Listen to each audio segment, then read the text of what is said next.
दोस्तों, भारत ने अंतरिक्ष की दुनिया में जो किया है वो सिर्फ एक लॉन्च नहीं है बल्कि ताकत का सीधा ऐलान है। इसरो ने अपने सबसे भारी और सबसे एडवांस सैटेलाइट को सफलतापूर्वक अंतरिक्ष में स्थापित कर दिया है और इसी एक कदम ने अमेरिका की स्पेस की बात इंडस्ट्री की नींद उड़ा दी है, क्योंकि यह लॉन्च साबित करता है कि भारत अब सिर्फ सीखने वाला देश नहीं रहा बल्कि सिस्टम तोड़ने वाला खिलाड़ी बन चुका है। यह बात भावनाओं की नहीं है, यह पूरी तरह आंकड़ों और हकीकत पर आधारित है। आज वॉशिंगटन में किसी जश्न की तस्वीर नहीं दिखती, आज वहां सिर्फ स्क्रीन पर भारत के आंकड़े चल रहे हैं। अमेरिका समझ चुका है कि भारत को नजरअंदाज करना अब भारी पड़ेगा।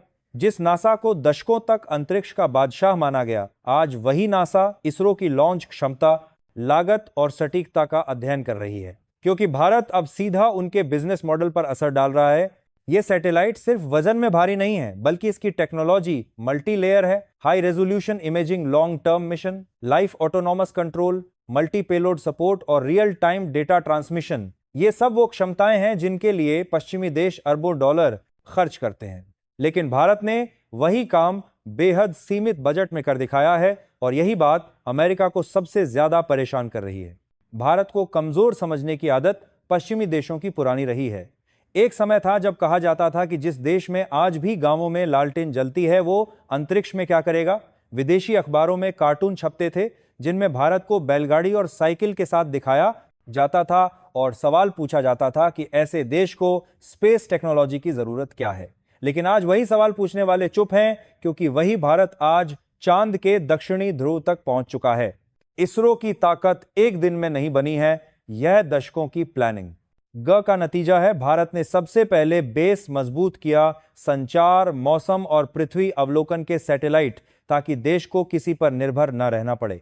इनसैट और आईआरएस जैसे प्रोग्राम ने भारत को खुद का डेटा खुद कंट्रोल करने की ताकत दी और यही आत्मनिर्भरता आगे चलकर भारत की सबसे बड़ी ताकत बनी। फिर भारत ने रॉकेट टेक्नोलॉजी पर फोकस किया, पीएसएलवी को लगातार बेहतर बनाया और आज पीएसएलवी को दुनिया का सबसे भरोसेमंद रॉकेट कहा जाता है। इसका सक्सेस रेट ऐसा है कि ग्लोबल लॉन्च इंडस्ट्री में इसे वर्कहॉर्स माना जाता है। एक ही मिशन में सैकड़ों सैटेलाइट लॉन्च करना सिर्फ रिकॉर्ड बनाने के लिए नहीं था, बल्कि यह दिखाने के लिए था कि भारत की प्रिसीजन इंजीनियरिंग किसी से कम नहीं है। इसके बाद भारत ने हैवी लिफ्ट कैटेगरी में कदम रखा LVM-3 के जरिए और साफ कर दिया कि अब भारत सिर्फ छोटे सैटेलाइट्स का खिलाड़ी नहीं है बल्कि बड़े और रणनीतिक मिशन भी संभाल सकता है। आज जो सबसे भारी सैटेलाइट लॉन्च हुआ है वह इसी क्षमता का सबूत है। अब बात करते हैं उन मिशनों की जिन्होंने भारत की छवि पूरी तरह बदल दी। चंद्रयान मिशन ने भारत को चंद्र अन्वेषण की दौड़ में खड़ा किया और चंद्रयान 3 ने इतिहास रच दिया। चांद के दक्षिणी ध्रुव पर सॉफ्ट लैंडिंग, यह वो इलाका है जिसे भविष्य की स्पेस इकोनॉमी की चाबी माना जाता है, क्योंकि यहां पानी और दुर्लभ खनिजों की संभावना है। इस एक मिशन ने भारत को वैज्ञानिक के साथ साथ रणनीतिक बढ़त भी दी। इसके बाद मंगलयान आया। पहली ही कोशिश में मंगल की कक्षा में पहुंचना, यह काम दुनिया की बड़ी स्पेस पावर भी आसानी से नहीं कर पाई, लेकिन भारत ने कर दिखाया और वो भी बेहद कम खर्च में। मंगलयान का बजट इतना कम था कि हॉलीवुड की एक फिल्म उससे ज्यादा महंगी थी और यही आंकड़ा अमेरिका के लिए सबसे असहज करने वाला है। इसके बाद एस्ट्रोसैट के जरिए भारत ने डीप स्पेस ऑब्जर्वेशन में कदम रखा। भारत अब सिर्फ अंतरिक्ष को देख नहीं रहा बल्कि उसे समझ रहा है और अपनी रिसर्च से वैश्विक विज्ञान में योगदान दे रहा है। नेविगेशन के क्षेत्र में भारत ने नाविक सिस्टम विकसित किया ताकि संकट के समय कोई विदेशी ताकत भारत की दिशा न तय कर सके। यह एक साइलेंट लेकिन बेहद बड़ा स्ट्रेटेजिक फैसला था जिसने भारत को पूरी तरह आत्मनिर्भर बनाया। और अब इस नए भारी सैटेलाइट लॉन्च के साथ भारत ने साफ कर दिया है कि वह कमर्शियल, डिफेंस और स्ट्रेटेजिक स्पेस तीनों मोर्चों पर एक साथ खेलने को तैयार है। अब बजट की सच्चाई समझिए। नासा का सालाना बजट करीब $25 बिलियन है, जबकि इसरो का बजट उसका एक छोटा सा हिस्सा है, लेकिन आउटपुट में यह फर्क नहीं दिखता। यही बात पूरी दुनिया को हैरान कर रही है। भारत ने साबित कर दिया है कि पैसा ताकत नहीं बनाता, सोच बनाती है, सिस्टम बनाती है और अनुशासन बनाता है। यही वजह है कि आज दुनिया की बड़ी कंपनियां भारत की तरफ देख रही हैं। वनवेव जैसी कंपनी का भारत को चुनना कोई भावनात्मक फैसला नहीं था, यह एक ठंडा बिजनेस डिसीजन था, क्योंकि भारत सस्ता है, भरोसेमंद है और तेज है।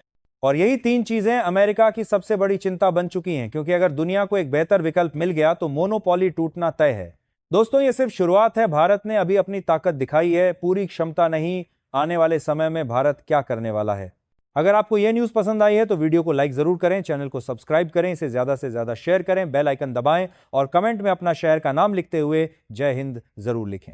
दोस्तों, आपने साफ देखा कि कैसे भारत ने बिना शोर मचाए अंतरिक्ष की ताकत बनकर पूरी दुनिया का गणित बदल दिया। अब आगे सीधी बात करते हैं कि यह सब सिर्फ शो ऑफ नहीं है, बल्कि एक लंबी और खतरनाक रणनीति का हिस्सा है। और यह के पास के बार में बरनेसी जो है काफी हो जाएगी ही वो हिस्सा है जहां अमेरिका और पश्चिमी देशों की असली घबराहट शुरू होती है। अब सवाल उठता है कि इसरो आगे क्या कर रहा है और क्यों यह सिर्फ एक एजेंसी नहीं बल्कि भारत की स्ट्रेटेजिक मशीन बन चुका है। सबसे पहले समझिए कि स्पेस अब सिर्फ साइंस नहीं रहा, यह सीधा पैसा, ताकत और सुरक्षा से जुड़ चुका है और इसी खेल में भारत अब पूरी तैयारी के साथ उतर चुका है। दुनिया का कमर्शियल स्पेस मार्केट हर साल अरबों डॉलर का है। Satellite launch, data service, internet, navigation, defence support, हर चीज स्पेस से जुड़ चुकी है और अब तक इस पूरे बाजार पर अमेरिका और यूरोप की कंपनियों का दबदबा रहा, लेकिन भारत ने इस पूरे सिस्टम में सेंध लगा दी है। इसरो की सबसे बड़ी ताकत है भरोसेमंद लॉन्च, कम लागत और तेज डिलीवरी। यही वजह है कि आज छोटे देश ही नहीं बल्कि बड़ी प्राइवेट कंपनियां भी भारत की तरफ झुक रही हैं, क्योंकि बिजनेस भावनाओं पर नहीं चलता, नंबर पर चलता है और नंबर भारत के पक्ष में है। आज इसरो के रॉकेट इतने भरोसेमंद हो चुके हैं कि इंश्योरेंस कंपनियां भी इन्हें कम रिस्क कैटेगरी में रखती हैं। इसका सीधा मतलब है कम प्रीमियम, कम खर्च और ज्यादा मुनाफा, और यही किसी भी कंपनी के लिए सबसे बड़ा फैसला होता है। अब डिफेंस एंगल पर आइए, क्योंकि यहां मामला और भी गंभीर हो जाता है। इसरो के सैटेलाइट आज भारत की आंख भी हैं और कान भी। सीमा पर क्या हलचल है, समुद्र में कौन सा जहाज कहां जा रहा है, हवा में क्या मूवमेंट है, सब कुछ अब भारत अपनी आंखों से देख रहा है। सीधी भाषा में कहें तो अब भारत को किसी के भरोसे बैठने की जरूरत नहीं है। भारत खुद देखता है, खुद तय करता है और खुद जवाब देता है। यही वजह है कि जब इसरो कोई बड़ा सैटेलाइट लॉन्च करता है तो सिर्फ वैज्ञानिक नहीं बल्कि दुनिया की बड़ी सेनाएं भी अलर्ट हो जाती हैं। अब भविष्य की तस्वीर देखिए और यहीं से अमेरिका की टेंशन और बढ़ जाती है। गगनयान मिशन भारत को उस चुनिंदा क्लब में ले जाने वाला है जहां इंसान को अंतरिक्ष में भेजने की क्षमता होती है। यह सिर्फ प्रतिष्ठा की बात नहीं है, यह टेक्नोलॉजी और सिक्योरिटी की बात है। एक बार इंसानी मिशन सफल हो गया तो भारत की स्पेस पोजीशन पूरी तरह बदल जाएगी। इसके बाद भारत अपना खुद का स्पेस स्टेशन बनाने की तैयारी में है। मतलब भारत अब सिर्फ ऑर्बिट तक सीमित नहीं रहेगा बल्कि वहां स्थायी मौजूदगी दर्ज करेगा। स्पेस स्टेशन का मतलब है research technology, medical experiments, defence monitoring और लॉन्ग टर्म बढ़त। यही वो पॉइंट है जहां अमेरिका समझता है कि भारत अब पीछे नहीं रहेगा। डीप स्पेस मिशन की बात करें तो भारत पहले ही ब्रह्मांड को समझने की दौड़ में उतर चुका है। एस्ट्रोसैट से लेकर आने वाले मिशन तक भारत सिर्फ देख नहीं रहा बल्कि डेटा के जरिए दुनिया के साइंटिफिक सिस्टम में अपनी जगह बना रहा है। अब सबसे खामोश लेकिन सबसे बड़ा हथियार है आत्मनिर्भरता नाविक सिस्टम के जरिए। भारत ने साफ संदेश दे दिया कि किसी भी संकट की स्थिति में कोई विदेशी ताकत भारत की दिशा तय नहीं कर सकती। आज अगर कोई देश जीपीएस बंद कर दे तो भी भारत के सिस्टम काम करते रहेंगे और यही चीज किसी भी देश को असली ताकत देती है। अब अमेरिका की परेशानी समझिए। अमेरिका जानता है कि अगर भारत इसी रफ्तार से आगे बढ़ता रहा तो आने वाले 10 सालों में स्पेस लॉन्च से लेकर सैटेलाइट सर्विस और डेटा मार्केट का बड़ा हिस्सा भारत के हाथ में जा सकता है। और एक बार बाजार हाथ से निकल गया तो दबदबा भी खत्म हो जाता है। इसीलिए अब भारत को नजरअंदाज करना किसी के लिए संभव नहीं है। जो देश कभी भारत को सस्ता विकल्प समझते थे, आज वही भारत को स्ट्रेटेजिक पार्टनर मानने पर मजबूर हैं। जो देश भारत को टेक्नोलॉजी में पीछे समझते थे, आज वही भारत के मॉडल को स्टडी कर रहे हैं।